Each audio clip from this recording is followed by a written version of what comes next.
ఏపీలో ఉన్న అన్ని స్కూల్స్కి కాలేజెస్కి ఫిబ్రవరి 8న హాలిడే ఉందా లేదా దీని గురించి అప్డేట్ అండి.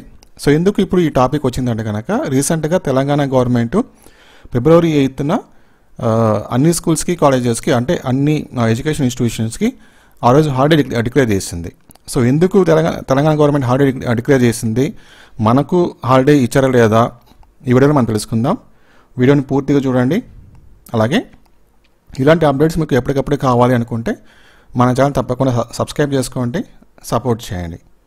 సో ఇంకొక చిన్న రిక్వెస్ట్ ఏంటంటే కనుక వీడియోని చూసిన ప్రతి ఒక్కరు కూడా వీడియోని లైక్ చేసి మన ఛానల్ని సపోర్ట్ చేయండి, ఒక చిన్న రిక్వెస్ట్ అనమాట. సో ఇంకో విషయానికి వస్తే కనుక తెలంగాణ గవర్నమెంట్ ఫిబ్రవరి 8న స్కూల్స్కి కాలేజెస్కి హాలిడే ఇచ్చింది. సో ఆ రోజు ఒక ఫెస్టివల్ ఉందన్నమాట, సబ్హీ మిరాజ్. ఇది ముస్లిం సంబంధించిన ఫెస్టివల్ ఇది. సో ఆ రోజు ఆ ఫెస్టివల్ అది ఇంపార్టెంట్ అని చెప్పేసి తెలంగాణ గవర్నమెంట్ ఆ రోజు హాలిడే డిక్లేర్ చేసింది. సో మన ఏపీలో సిచ్యువేషన్ ఏంటి, ఏపీలో ఫిబ్రవరి 8న హాలిడే ఉందా లేదా అని చెప్తే, సో మనకున్న అకాడమిక్ క్యాలెండర్ ప్రకారంగా హాలిడే అయితే లేదు.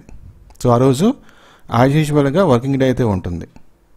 ఓకే, సో లాస్ట్ మినిట్లో అంటే ఫిబ్రవరి 7th ఆ రోజు మనకేమన్నా అప్డేట్ వస్తే అప్పుడు చెప్పలేం, కానీ అట్ ప్రజెంట్ ఇప్పటికైతే హాలిడే అయితే లేదు. ఫిబ్రవరి 8న యాజ్ యూజువల్గా వర్కింగ్ డే మాత్రం ఉంటుంది.